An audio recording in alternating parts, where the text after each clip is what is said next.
오늘 유아실에 보면 유아실에 소복히 앉았습니다. 오늘 유아실이 유달리 오늘 많습니다. 많이 앉으셨습니다. 유아실에 아이들과 함께 부모들도 앉으셨는데 많이 앉으셨습니다. 사랑하는 성도 여러분, 오늘 옆에 앉으신 분에게 한 번 더 인사하십시다. 사랑하고 축복합니다. 제가 오늘 한 번 더 인사를 부탁을 드리는 것은 이렇게 한 번 더 하시면 좋겠습니다. 제가 잘 섬기겠습니다. 한 번 인사하시죠. 앞뒤 좌우로 제가 잘 섬기겠습니다. 네. 여러분 어떻게 섬겨주시겠습니까? 하여튼 여러모로 잘 섬겨주시는 거예요. 잘 섬겨주시는 거예요. 교회 오시면 섬김을 받는다라는 그런 마음이 들도록 말입니다. 잘 섬겨주시기를 바랍니다. 여러분, 예수님이 이 땅에 오신 이유, 그 이유가 무엇일까요? 성경에 마가복음 2장 말씀에 주님은 이렇게 말씀하셨습니다. 나는 의인을 부르러 온 것이 아니라 죄인을 부르러 오셨다 말씀하셨습니다. 주님은 죄인을 부르기 위함인 것을 말씀하시고, 오늘 본문 말씀에 주님은 또 이 말씀을 하십니다. 마가복음 10장 오늘 본문 마지막 말씀 45절 말씀입니다. 인자에 온 것은 섬김을 받으려 함이 아니라 도리어 섬기려 하고 자기 목숨을 많은 사람의 대속물로 주려 함이니라 말씀하십니다. 주님은 이 땅에 오심에 그 이유가 분명합니다. 섬김을 받기 위함이 아니라 주님은 섬기려 이 땅에 오셨습니다. 여러분, 예수님의 공생의 사역을 설명하는 중심 단어는 이것입니다. 섬김입니다. 섬김. 여러분, 기독교의 정신을 대표하는 것이 한 단어가 있다면 그것은 무엇일까요? 그것은 십자가 그 사랑입니다. 또한 그 십자가의 그 사랑과 또한 함께 덧붙여 가야 할 것이 있습니다. 그것은 섬김입니다. 사랑하는 성도 여러분, 우리에게 있어서의 사랑, 그 사랑을 어떻게 표현할 수 있을까요? 사랑, 당신에 있어서의 그 사랑을 어떻게 내게 줄 수 있습니까? 여러분, 타인에 있어서의 그 사랑을 어떻게 내가 받을 수 있겠습니까? 그것은 섬김을 통해서 사랑을 받는 겁니다. 사랑은 눈으로 보이지 않습니다. 사랑을 우리의 눈으로 보게 되는 그 자리가 섬김의 자리인 것입니다. 섬김은 이 같은 이 사랑의 실천 없이는 표현되지 않습니다. 진정 사랑하는 사람인가, 사랑이 있는가, 그것은 섬김의 그 자리에서 알 수 있습니다. 사랑한다, 내가 사랑이 많은 사람이야 라고 말하지만 섬김이 없다면 그건 말만 하는 사랑, 가짜 사랑입니다. 행함이 없는 그런 사랑에 있어서의 감동 없습니다. 그 어떤 능력도 없고 그런 사랑은 변화시키지 못합니다. 사랑에 있어서의 섬김의 그 자리에서 드러나야 하고 그곳에 있어서의 주의 뜻이 이루어지는 현장이 되는 것입니다. 여러분, 하나님 사랑, 이웃 사랑의 그 자리가 무엇일까요? 바로 그 섬김의 자리인 것을요. 그래야 우리가 오늘 주의 말씀에 순종하여 섬기는 자가 되어야 함을 다시 한번 말씀을 통하여 깨닫기를 원합니다. 오늘 말씀에서 우리에게 강권하시는 것 몇 가지를 찾아보고 함께 은혜를 나누고자 합니다. 오늘 말씀에서 중요하게 보아야 할 단어가 있습니다. 크고자 하는 자, 크고자 하는 자, 섬기는 자가 되라 말씀하십니다. 잘 보세요. 오늘 주의 말씀에서 우리가 하나 기억해야 할 것, 크고자 하는 자, 섬기는 자가 되라 말씀하시는 거예요. 오늘 말씀에 있어서 제자들과 함께 그 무리들과 함께 예루살렘으로 들어가시는 중에 일어난 일입니다. 제자들 중에 야고보와 요한은 예수님께 바라는 것이 있었습니다. 그들은 십자가를 깨달지 못하고 주님이 예루살렘에 올라가시면 주님께서 한 큰 권세를 얻으면 자신에 있어서의 그 자리를 주님께 부탁하는 거예요. 예수님이 권력을 잡으면, 예수님이 큰 권세의 자리를 잡으면 우리가 예수님의 그 좌우편에 앉게 해달라는 겁니다. 달리 말하면 이거예요. 예수님 다음으로 누구라고요? 내가 예수님 다음이지 않는가? 내가 그래도 예수님 다음이라 생각하는 그런 교만한 그 마음을 가지고요. 두 번째는 자신들이 되게 해달라고 요청하는 거예요. 여러분, 이 야고보와 이 요한에 있어서 이 말을 들은 다른 제자들은 어떻게 생각했을까요? 다른 제자들은 가만히 있을 리가 없습니다. 자기들도 주님과 함께하는 그 공생의 사역에 있어서 함께 땀 흘려 헌신하는 제자들이지 않습니까? 그들이 가만히 있을 리 없습니다. 잠잠할 리가 없습니다. 그들은 서로 분을 냅니다. 자신들도 예수님의 그 옆자리에 앉고 싶고 그 다음에 자리가 되고 싶은데 너희들이 먼저 앞서가냐고 따져 묻는 거예요. 예수님의 제자들 3년 동안이나 예수님의 사역의 그 현장에 함께 동행하는 자들입니다. 그럼에도 불구하고 그들은 제자된 그 모습에 있어서의 성숙한 모습을 찾을 수가 없습니다. 이 같은 제자들을 향하여 주님께서 주시는 말씀이 이것입니다. 오늘 본문 말씀 43절 말씀에 주님은 이렇게 말씀하시지요. 너희 중에는 그러지 않을지니 너희 중에 누구든지 크고자 하는 자는 너희를 섬기는 자가 되고. 예수님은 너희 중에 크고자 누구든지 크고자 하는 자 너희를 섬기는 자가 되라 말씀하십니다. 진정 큰 사람이 되고자 한다면 너희는 먼저 섬기는 자가 되라고 말씀하시는 거예요. 여러분, 예수님은 말씀하신 대로 말씀하신 그대로 그러한 삶을 사셨습니다.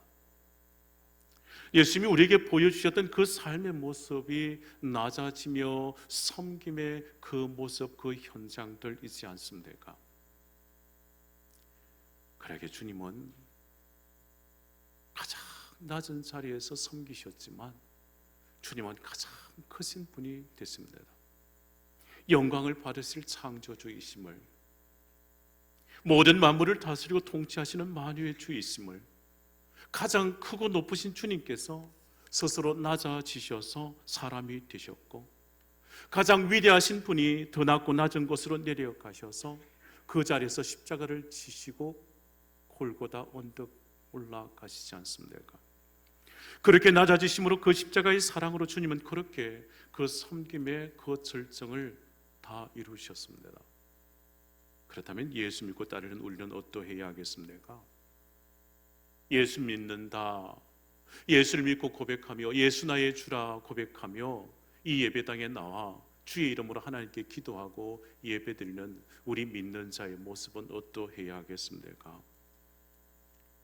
더 낮아지고 더 작아지고 더 엎드리고 더 낮은 겸손한 그 자세로 섬김의 삶을 살아가야 합니다. 여러분, 사도 바울, 이 사도 바울에 있어서의 원래 이름이 사울이었습니다. 사울의 그 이름의 뜻이 큰 자였습니다. 그는 예수 믿기 전에 주님 만나기 전에는 큰 자로 늘 살았습니다. 하지만 다메섹 도상에서 주님 만나고 그 큰 자 사울이었던 그는 변화됩니다. 그는 이제 큰 자가 아니라 작은 자가 됩니다. 그렇게 바울이 되었습니다. 바울은 주님을 믿고 주님을 따르는 참된 제자가 된 이후에 언제나 작은 자로 섬겼습니다. 겸손한 자로요. 바울은 자신을 소개하고 고백할 때 항상 이렇게 고백했습니다. 고린도전서 15장 9절 10절 나는 사도 중에 가장 작은 자라. 나는 하나님의 교회를 박해하였으므로 사도라 칭함받기를 감당하지 못할 자니라. 그러나 내가 나된 것은 하나님의 은혜로 된 것이니 내게 주신 그의 은혜가 헛되지 아니하여 내가 모든 사도보다 더 많이 수고하였으나 내가 한 것이 아니오 오직 나와 함께 하신 하나님의 은혜로라. 지식이며 경험이며 그의 문벌이며 그 모든 것에 있어서의 이 바울을 앞설 자가 없었습니다. 그럼에도 불구하고 이 바울은 가장 겸손하게 가장 낮은 자의 모습으로 섬겼습니다. 그 모든 것, 더 많은 수고를 하였으나 그 모든 것에 다 하나님의 은혜로 감당하였기에 겸손하고 낮아진 그 마음, 그 겸손한 그 마음에 주의 은혜를 담고 사역을 감당했던 겁니다. 사랑하는 성도 여러분, 주님을 따르는 제자된 그 삶의 모습이 무엇일까요? 섬김의 그 모습 속에서 우리는 주님의 그 사랑을 알게 됩니다. 가장 위대하신 주님의 자리가 드러나는 그곳이 여러분이 가장 낮은 자의 모습으로 섬기는 그 자리에 주님은 드러납니다.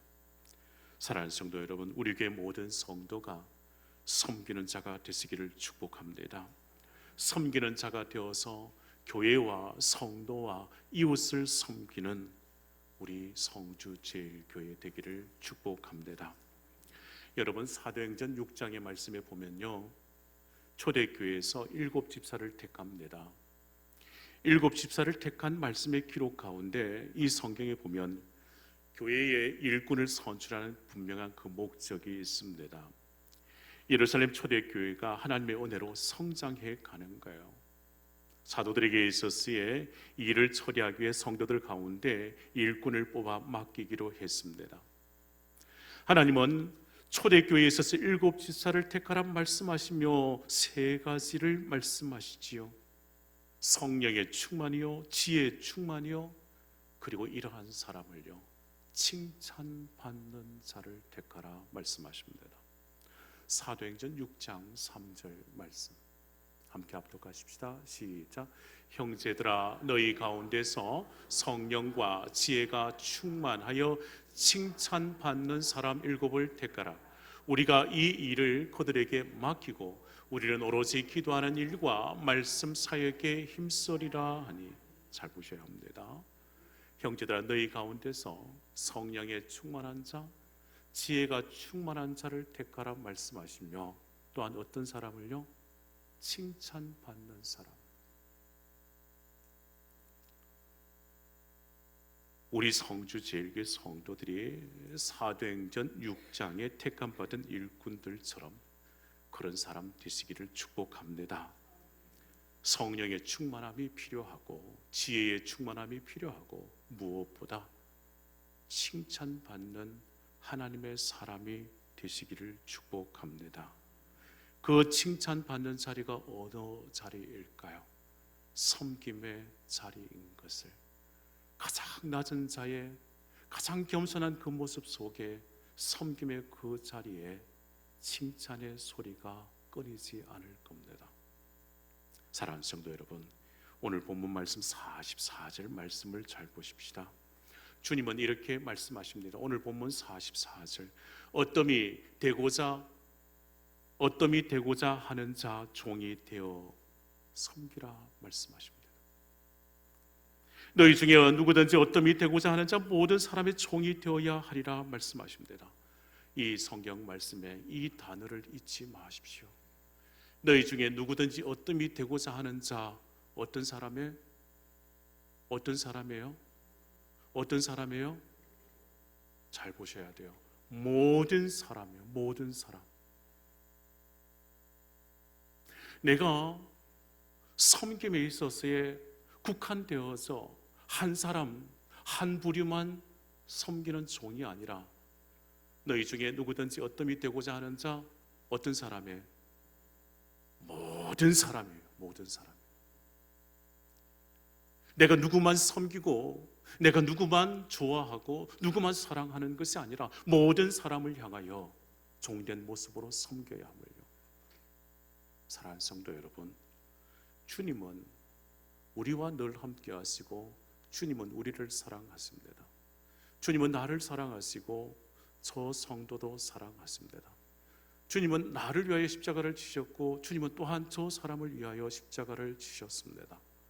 그러게 주님은 모든 사람을 위하여, 우리가 그 사랑을 받고 살아가는 하나님의 사람들입니다. 그렇다면 우리가 주의 그 사랑을 닮아 섬긴다면 우리는 누구를 섬겨야 하겠습니까? 한 사람만, 한 부류만, 이쪽만? 아닙니다. 모든 사람을 섬기는 자가 되어야 합니다. 여러분, 주님께서 말씀하십니다. 어뜸이 되고자 하는 자 종이 되라 말씀하십니다. 어뜸의 그 높은 자리가 어떤 자리일까요?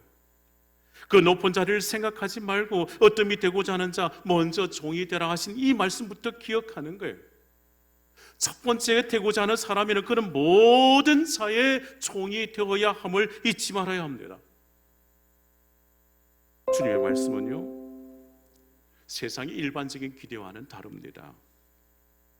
높은 자리를 다른 사람을 밟고 일어서서 그 자리로 나아가라고 말씀하지 않습니다.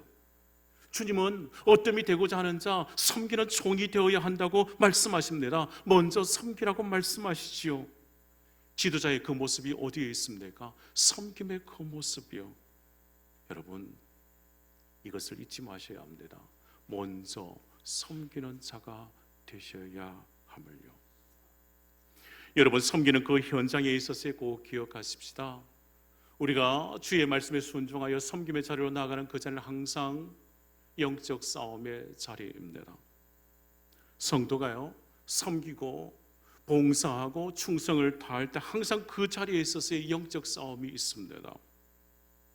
우리가 힘을 모아 함께 대적하고 싸워야 할 상대가 분명히 있습니다. 그것은 어디입니까? 우리가 싸워야 할 대상은 분명합니다. 우리에게 있어서의 믿음의 자리를 해방하는 자와 싸워야 합니다. 그러나 꼭 기억하십시다. 섬기면서 서로 섬기는 자들끼리 싸우면 안 됩니다. 그러면 무너지고 맙니다. 싸움의 대상을 잘 알지 못하면 이겨도 아무 의미가 없습니다. 서로 섬기며 살아야 하는데 서로 대적이 되어 싸우면 안 됩니다. 교회의 공동체는 서로 섬기는 그 자리를 함께 지켜가야 합니다. 섬기고 사랑하며 함께해야 할 그 대상이 서로 고통을 주고 힘을 빼는 경우가 종종 있습니다. 그것이 곧 우리의 가정에서도 있습니다. 교회 안에서도 그럴 수 있고 여러분이 살아가는 그 삶의 현장, 직장에서도 그럴 수 있습니다. 그러나 꼭 기억하십시다. 섬기고 사랑해야 할 사람들과 싸워서 서로에게 아픔이 되고 힘을 빼는 일은 가장 어리석은 일인 것을, 이 일을 좋아할 이는 사단 마귀밖에 없다는 것을 기억하시기를 바랍니다. 우리 주님은 서로 사랑하고 축복하며 섬기며 교회를 아름답게 세우기를 바라시는 줄 믿습니다.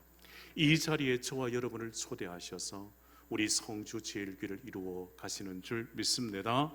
성도는 서로 함께 섬기고 사랑해야 할 하나님의 사람들입니다. 우리는 서로 사랑이요 서로 섬기며 살아야 할 하나님의 사람이심을, 하나님의 사람들임을 잊지 마시기를 바랍니다.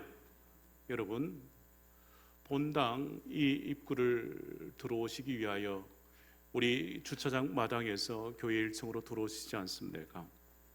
교회 1층으로 딱 들어오면 여러분, 큰 계시대, 아동부실 들어가기 전 오른쪽 큰 계시대를 보게 됩니다. 이 계시대에 많은 사진들이 붙어 있음을 여러분 아시지요? 왼쪽에 보시면, 자, 사진 하나 띄워주시겠습니까? 여러분이 보시게 될 여러 사진들 중 이 사진을 보시게 될 겁니다. 사랑의 교제가 있는 행복하고 건강한 교회라는 주제이지요. 제가 주목하는 것은 여기에 사진이 아니라 이 글귀입니다. 여기 오른쪽에 글귀, 아래쪽에서 두 번째, 서로 종 노릇하며 다투는 곳이 없고 주인 노릇하며 다투지 않는 곳이 없습니다. 서로 종 노릇하겠다고 섬기겠다고 하는 그곳에는 다툼이 없습니다. 그러나 주인 노릇하겠다고 내가 주인이라고 말하는 그곳에는 늘 다툼이 있습니다. 다투지 않는 곳이 없습니다. 그런 곳은. 여러분, 이 사진에 속한 성도들이 계시지 않습니까? 저 사진에 내 얼굴 있지 않습니까? 우리는 어떠한 모습으로 살아가야 할까요? 사랑의 교제 속에 서로 섬기고 서로 축복하여 행복하고 건강한 교회를 세워가는 성도들이 되시기를 바랍니다. 여러분, 주님이 고라하셨듯이 섬김의 삶을 살아가는 우리 교회 모든 성도들 되시기를 주의 이름으로 축복합니다. 진정 겸손한 모습으로 낮아지신 주님은 스스로 종이 되셨습니다. 겸손과 낮아지심으로 스스로 종이 되신 주님은 그러나 모든 만물의 주인 되심을요, 모든 만물의 주인이 바로 예수 그리스도이심을요, 예수 그리스도가 이 교회의 주인이신 줄 믿습니다. 그래야게 주님의 그 뜻을 따라 예수 중심으로 살아가는 거예요. 여러분, 주님은 하나님의 뜻을 이루기 위하여 종이 되셨습니다. 빌립보서 2장 6절, 7절, 8절 말씀에 이렇게 기록합니다. 그는 근본 하나님의 본체시나 하나님과 동등됨을 취할 것으로 여기지 아니하시고 오히려 자기를 비어 종의 형체를 가지사 사람들과 같이 되셨고 사람의 모형으로 나타나사 자기를 낮추시고 죽기까지 복종하셨으니 그 십자가의 죽으심이라. 여러분, 하나님의 본체 되신 주님께서 자기를 비어 종의 형체를 가지시고 사람과 같이 되셨습니다. 자기를 낮추셔서 죽기까지 복종하셨습니다. 그 자리가 어디입니까? 십자가입니다. 십자가 그 사랑으로 우리를 섬겨주셨고 우리를 살려주신 줄 믿습니다. 여러분, 꼭 기억하십시다. 종은 말이 없습니다. 종은 묵묵히 주인의 뜻을 행할 뿐입니다. 하나님께서 맡기신 그 사명을 충성되이 감당하는 종의 모습은 여기에 있습니다.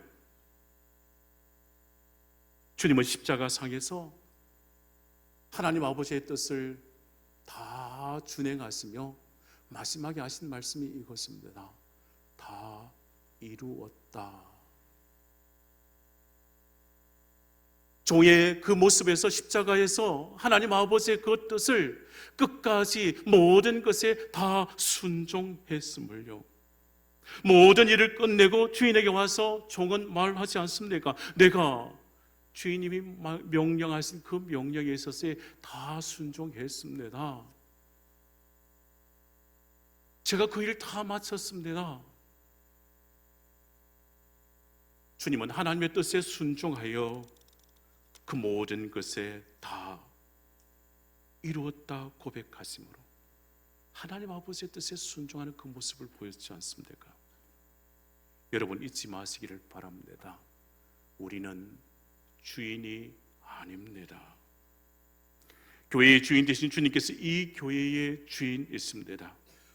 우리는 종으로서의 삶에 우리에게 섬김의 본을 보여주신 주님을 따라 이 교회를 섬기고 주님을 섬기고 우리 형제 자매들을 섬기고 서로 된 지체를 섬겨가는 하나님의 사람들인 줄 믿습니다. 여러분, 기억하십시다. 조금이라도 어떤 자리에 서 있다고 생각할수록 더욱더 종이 되셔야 합니다. 먼저 복종하고 누구보다 먼저 섬기며 봉사하는 자가 되어야 한다는 것을 잊지 마시기를 바랍니다. 주님의 뜻을 따르며 순종하는 섬김의 사람들 되시기를 주의 이름으로 축복합니다. 여러분, 주님의 섬김에 대하여 이렇게 말씀하시죠. 마가복음 10장 45절 말씀 한 번 더 같이 함께 합독하십시다. 인자의 시작. 인자가 온 것은 섬김을 받으려 함이 아니라 도리어 섬기려 하고 자기 목숨을 많은 사람의 대속물로 주려 함이니라. 아멘. 여러분, 이 말씀에 그 섬김의 자리가 어떤 자리인지를 말씀합니다. 이 섬김의 자리는 자기 자신의 희생의 자리인 것을 말씀하십니다. 주님은 인자가 온 것은 섬김을 받으려 함이 아니라 도리어 섬기기 위함이라 말씀하시며 그리고 자기 목숨을 많은 사람의 대속물로 주기 위함이라 말씀하셨습니다. 여러분, 대속물이란 이 말씀을 잘 보셔야 합니다. 노예, 포로에 있어서 해방시킬 때 지불할 그 값을 대신 지불하는 거예요. 구약에 있어서 희생 제물을 가리키는 말씀이기도 합니다. 양과 같은 그 희생의 제물요, 내 죄를 대신하여 죽어야 할 그 대속의 제물 말입니다. 45절에 주님은 분명 말씀하십니다. 도리어 섬기려 하고 자기 목숨을 많은 사람의 대속물로 주려 함이니라. 희생에 대하여 말씀하시는 거예요. 여러분, 희생 가운데 가장 큰 희생이 무엇일까요? 자기 자신의 생명을 내어주는 거예요. 이것이 주님께서 우리를 위하여 희생하신 그 자리입니다. 주님은 희생하셨고 우리를 향한 그 십자가의 그 사랑으로 우리를 위하여 그 생명까지 내어 바쳤습니다. 생명을 내어주시기까지 주님은 희생하셨습니다. 주님의 그 희생과 그 헌신과 그 사랑 때문에 우리가 살아가지 않습니까? 우리가 구원받은 하나님의 자녀된 모습으로 서지 않습니까? 주님은 이렇게 말씀하셨습니다. 요한복음 12장, 내가 진실로 진실로 너희에게 이르노니 한 알의 밀이 땅에 떨어져 죽지 아니하면 한 알 그대로 있고 죽으면 많은 열매를 맺느니라. 주님은 한 알의 밀알이 되심으로 그 죽음으로 생명을 살리셨습니다. 다시금 기억하십시다. 주님의 십자가의 그 사랑, 그 섬김, 그 희생으로 우리가 영생을 얻고 천국 백성 된 줄 믿습니다. 사랑하는 성도 여러분, 그렇다면 우리는 어떻게 살아가야 하겠습니까? 진정 섬김의 사람은 어떠한 모습으로 살아가야 하겠습니까? 하늘의 밀알처럼 희생하는 겁니다. 하늘의 밀알처럼 내가 서 있는 이 자리에서 하늘의 밀알처럼 희생해야 열매를 맺을 수 있습니다. 사도 바울은 고백했습니다. 고린도전서 15장 31절 말씀에, 형제들아, 내가 그리스도 예수 우리 주 안에서 가진 바 너희에 대한 나의 자랑을 두고 단언하노니 나는 날마다 죽노라. 내가 죽어야 공동체가 삽니다. 내 자아가 죽어야 교회 공동체가 살아남의 역사가 있습니다. 내가 살려고 발버둥치면 나도 죽고 공동체가 무너지고 맙니다. 그러나 기억하십시다. 내가 죽어야 교회가 삽니다. 예수 그리스도를 따르는 섬김의 사람들이요, 나는 죽고 주님이 사시도록 그 자리에 있었으에 우리의 가정에서 내가 죽으면 가정이 살고, 내가 낮아져 섬기는 교회 공동체에서 내가 죽으면 교회가 산다는 사실을 기억하십시다. 그 삶의 자리가 주님께서 오늘 우리에게 가르치신 이 말씀입니다. 마가복음 10장 45절, 인자가 온 것은 섬김을 받으려 함이 아니라 도리어 섬기려 하고 자기 목숨을 많은 사람의 대속물로 주려 함이니라. 기억하십시다. 주님이 나를 위하여 희생하심으로 섬겨주셨습니다. 그렇다면 나는 주님을 위해 어떤 섬김의 자리를 만들어 가겠습니까? 우리에게 모든 성도들이 주님처럼 기도의 삶을 살아가시는가요? 기도함으로 섬기시는가요? 우리에게 모든 성도들이 주님의 그 사랑으로 서로 사랑하고 축복하며 살아가시는가요? 우리에게 모든 성도들이 섬김의 그 자리에서 성도답게, 직분자답게, 사명자답게 헌신하며 사시는가요? 그리하면 우리 교회는 더 아름답고 더 행복한 교회가 될 것을 믿습니다. 사랑하는 성도 여러분, 가장 무서운 것이 있습니다. 자기 만족. 이제 이만하면 됐지 않나, 이제 여유를 부려야 되지 않나 라고 생각할 때입니다. 그러면 안 됩니다. 교회가 어려울 때요, 더더욱 기도하고 엎드려야 합니다. 교회가 어느 정도 안정이 되어지면 이만하면 됐지 않나 멈출 수 없습니다. 그래도 섬김의 자리, 기도의 자리, 헌신의 자리, 희생의 자리는 계속되어져야 할 줄 믿습니다. 다윗을 기억하십시다. 다윗이 평안했을 때 죄의 유혹에 걸려 넘어졌습니다. 다윗은 어려운 환난에서도 항상 하나님 앞에 그 믿음의 견지를 지켜갔습니다. 그러나 평안했을 때, 이만하면 그때 시험에 걸려 넘어졌습니다. 사랑하는 성도 여러분, 우리에게 있어서 항상 기억해야 할 것, 그 섬김의 그 자리는 계속되어져야 하고, 그 섬김의 자리에서 기도와 헌신과 나눔의 자리, 서로 사랑과 축복의 자리는 계속되어져야 할 줄 믿습니다. 그 섬김의, 그 헌신의 그 자리가 예수를 믿는 성도의 그 모습의 자리인 것을 잊지 마시기를 바랍니다. 사랑하는 성도들, 우리 성도들에게 모든 성도들이 오직 섬김의 삶을 살아가는 하나님의 사람들 되시기를 축복합니다. 예수님처럼 섬기십시다. 겸손과 낮아짐으로 다른 사람을 섬기는 성도가 되시기를 축복합니다.